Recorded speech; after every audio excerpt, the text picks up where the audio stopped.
Hello friend, आज मैं आपको बताने जा रहा हूँ TC 24 वोल्ट लूकास TVS का सेल्फ फिटिंग करने का सबसे आसान तरीका। ये 40-18, 25-18 और 37-18 सारी व्हीकल्स में लग जाती है। बैंडेक्स एक ही होता है। तो सबसे पहले आर्मेचर को थोड़ी सी हम पॉलिश कर लेंगे पेपर से, और फिटिंग करने का सेंटर प्लेट में थोड़ी मोबिल डालना है। उसके बाद ऑयल सील बिठाना है। उसके बाद फिर उसको उसकी जगह में सेट कर देना है। बूस्ट वगैरह मैंने पहले ही चेंज कर दिया था और उसको फ्री कर दिया था। अब जहाँ पे स्लूड होता है बैंडेक्स का और आर्मेचर का, वहाँ पे ग्रीस डालनी है, और जहाँ पे बूस्ट वाला हिस्सा है वहाँ पर मेरे को मोबिल डालनी है। फिर उसको अच्छी तरह से सेट कर देना है। अब वहाँ पे मोबिल डाल देना है। उसके बाद फिर अब लॉक लगाना है। तो लॉक में दो चीज़ होती है, एक कटोरी होती है और एक लॉक होती है।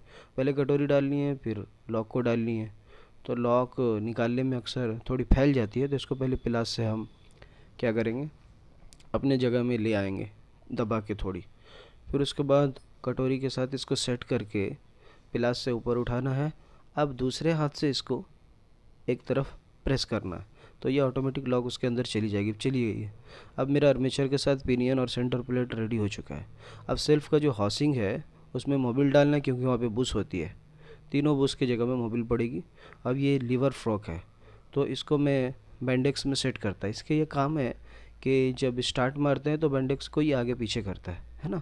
तो ये ज़्यादा फ्री भी नहीं होनी चाहिए, ज़्यादा टाइट भी नहीं होनी चाहिए। देखिए मैंने इसको फिर से निकाला है, ज़्यादा फ्री है। अब इसको ठोक के वापस सेम सेम करनी है। ज़्यादा टाइट होने से भी आगे पीछे नहीं होगा। अब ये हाउसिंग में पूरी तरह से सेट हो चुका है। अब मेरे को एडजस्टिंग बोल्ट लगाना है। एडजस्टिंग बोल्ट का काम है कि पिनियन को कंट्रोल करना। इसका काम है पिनियन को अपनी जगह में रखना, कंट्रोल में। पिनियन का काम होता है कि जब हम स्टार्ट बटन दबाते हैं तो वो पिनियन फ्रेविल में जाकर टच होता है, फिर अपनी जगह पे आ जाती है। तो ये काम है एडजस्टिंग बोल्ट का, कि उसको आगे पीछे करना। तो अब ये एडजस्टिंग बोल्ट अच्छी तरह से टाइट हो गया है। अब इसके बाद मैं फील्ड कॉल, वो जो एक रबड़ की सील होती है, रिंग, उसको बैठानी है। बैठा दी है, हाँ, ताकि डस्ट कवर अंदर नहीं जा सके। फिर फील्ड कॉल की बॉडी लगानी है, जिसमें फील्ड कॉल फिट रहती है उसमें। इसमें 2 कार्बन सोल्डिंग होता है, और 2 कार्बन हमारे रॉकर प्लेट में लगता है, 4 कार्बन, और 3 बुश के सहारे सेल्फ चलती है। अब रॉकर प्लेट हम लगा देंगे। और ध्यान रहे कि जो हमारा बोल्ट है, स्टड है, वो उसमें कुछ कवर होना चाहिए, नहीं तो फील्ड कॉल में टच हो जाता है, तो जिसकी वजह से हमारा सेल्फ शॉर्ट हो सकता है। अब रॉकर लगा देंगे। रॉकर में 4 होल रहते हैं, 4 कार्बन फिट होने के लिए। तो इसमें 4 स्प्रिंग भी होती है।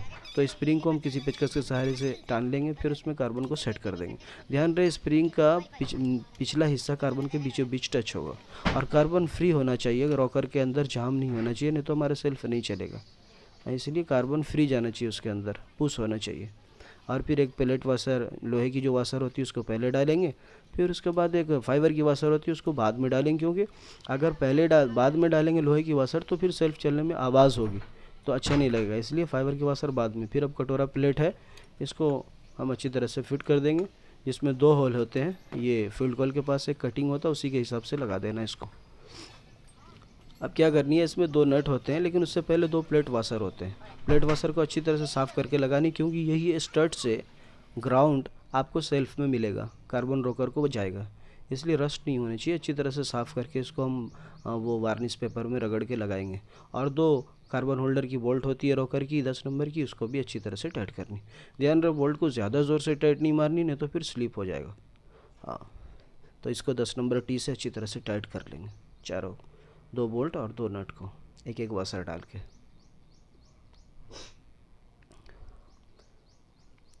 अब इसका जो लॉक है आर्मेचर का, उसको लॉक करने के लिए ज़रा सा पुश करेंगे, उठाएंगे पेचकस से। उसके अंदर एक सिम वाशर डालेंगे। अगर ज़्यादा गैप है तो 2 भी सिम वाशर डाल सकते हैं। इसमें प्ले थोड़ी रहनी चाहिए सेल्फ चलने तक।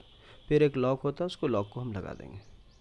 अब ये मेरा सेल्फ फिक्स हो गया। अब इसको ऊपर, हाँ, लॉक लग गया। अब इसमें एक कवर होता है, डस्ट कवर, कटोरी जिसको बोलते हैं, उसको थोड़ी ग्रीस देकर डाल देंगे। अब इसको कवर करने के लिए 2 छोटे छोटे बोल्ट होते हैं, जो कि हमारे कटोरे प्लेट में टाइट होती है। तो ध्यान रहे इसको बड़ा प्यार से टाइट करना है। ज़्यादा ज़ोर से करेंगे तो उसकी चूड़ी है ना, जो कटोरे प्लेट की एल्युमिनियम की प्लेट होती है, वो स्लिप हो सकती है। तो इसमें फिर प्लेट को हमको चेंज करना पड़ेगा, बहुत दिक्कत होगी। तो इसको प्यार से टाइट करनी है। अब सोलोनाइट लगा देंगे, क्योंकि लीवर और पिस्टन तो मैंने पहले ही लगा चुका हूँ। अब सोलोनाइट लगाने वक्त हम देखेंगे कि जो ग्राउंड का तार है, अर्थ का तार है, वो सोलोनाइट स्विच का जो अर्थ पॉइंट है वो फील्ड कॉल से कनेक्ट होगा। और जो मेन पॉइंट है वो उसमें बैटरी का मेन वायर आके लगेगा। इसमें 2 बोल्ट होते हैं 10 नंबर की, एक एक स्प्रिंग वाशर देके दोनों को टाइट कर देनी है। हाँ, इसको टी के सहारे अच्छे से टाइट कर देनी है। तो अब ये मेरा अच्छी तरह से टाइट हो चुका है, आप देख रहे हैं।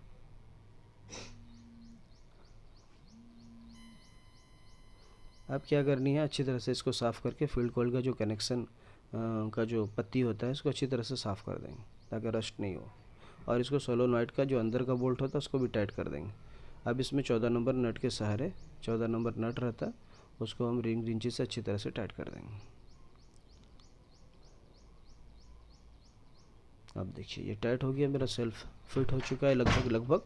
अब सिर्फ एडजस्टिंग बोल्ट को चेक करनी है। हाँ, इसके तीर के एक निशान होते हैं हाउसिंग में, और एक तीर के निशान हमारे एडजस्टिंग बोल्ट के नट में भी होता है, तो दोनों तीर का निशान एक साथ रहनी चाहिए। हाँ, तो एडजस्टिंग